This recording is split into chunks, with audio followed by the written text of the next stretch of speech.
Saat Idul Fitri, makanan ini sudah pasti nggak pernah absen di meja makan. Yap, Lebaran memang sangat identik dengan ketupat.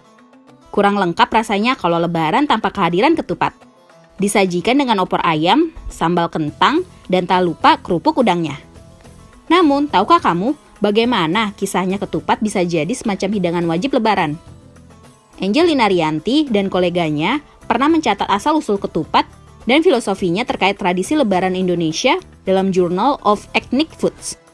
Menurut jurnal itu, ketupat dikenal pertama kali oleh Sunan Kalijaga pada abad ke-15 hingga awal ke-16. Siapa Sunan Kalijaga?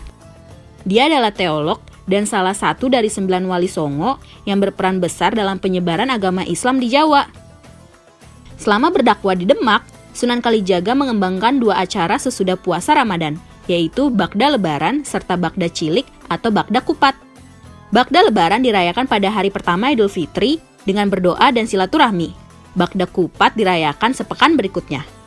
Acara Bagda yang kedua ini sebenarnya berakar dari kebudayaan sebelumnya, tetapi diadaptasi oleh Sunan menjadi tradisi Islam di Jawa. Dalam acara Bagda Kupat, hampir semua orang membuat makanan olahan beras yang kemudian diberi nama kupat atau ketupat. Mereka membuat anyaman segi 4, wajik dari janur muda, mengisinya dengan beras, lalu mengukusnya dengan mengeringkan. Makanan ini dibagikan pada kerabat dekat sebagai simbol kebersamaan dan saling berbagi. Seiring berjalannya waktu, ketupat nggak cuma jadi tradisi masyarakat Jawa, tapi menyebar ke negeri tetangga seperti Singapura, Malaysia, dan Brunei. Hal ini beriringan dengan penyebaran agama Islam yang makin luas dan membawa salah satu tradisi budaya khas Indonesia, yaitu menyajikan ketupat di Hari Raya Idul Fitri. Sebelum kita lanjut videonya, jangan lupa klik tombol subscribe dan tombol loncengnya ya. Filosofi ketupat. Secara filosofis, ketupat adalah simbol permintaan maaf dan berkah, yang mana dekat dengan makna Lebaran itu sendiri. Beras dalam ketupat melambangkan nafsu. Salah satu versi sejarah yang meyakini bahwa janur merupakan singkatan dari Jatininggur, ungkapan bahasa Jawa yang berarti hati nurani. Dengan kata lain, ketupat merupakan perlambangan nafsu dan hati nurani. Manusia diharapkan mampu menahan nafsu dunia dengan hati nurani mereka. Sementara itu, dalam bahasa Sunda, ketupat kerap disebut kupat. Orang Sunda percaya ketupat mengingatkan manusia untuk enggak mengumpat atau berbicara hal buruk pada orang lain. Dalam bahasa Jawa, ketupat juga jadi semacam frasa yang merujuk ke ungkapan ngaku lebat atau mengaku salah. Ada pesan tersirat yang menganjurkan manusia untuk meminta maaf saat melakukan kesalahan. Perilaku ini sudah jadi kebiasaan atau tradisi pada Syawal atau Idul Fitri pertama. Dan akhir bulan puasa ditandai dengan makan ketupat bersama dengan beberapa lauk. Ketupat digunakan sebagai simbol pengakuan bagi Tuhan dan manusia. Lebaran yang berarti lebar, berarti pintu permintaan maaf telah terbuka lebar. Ketika manusia mengampuni orang lain, mereka menerima banyak berkah.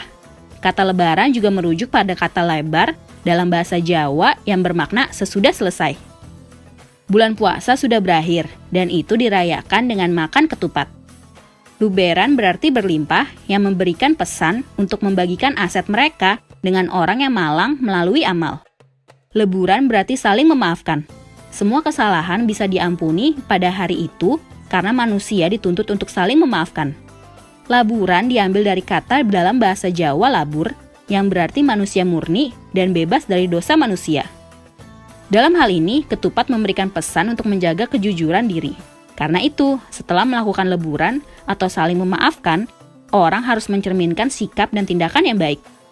Karena itu, ketupat sering digantung di ambang pintu untuk mencegah roh jahat memasuki rumah.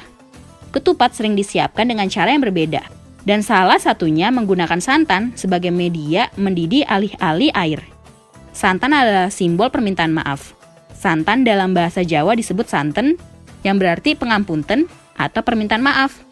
Seorang antropolog Indonesia menafsirkan ketupat sebagai salah satu simbol solidaritas sosial atau hubungan timbal balik seperti memberi dan menerima, yang dikenal sebagai hukum timbal balik. Hubungan timbal balik terkait dengan kebiasaan saling memberi ketupat. Perilaku memberi menunjukkan hubungan timbal balik antara satu orang dan orang lain. Sampai di sini dulu ya videonya. Jangan lupa like, komen, subscribe, dan share ke teman-teman lainnya ya kids. Bye-bye!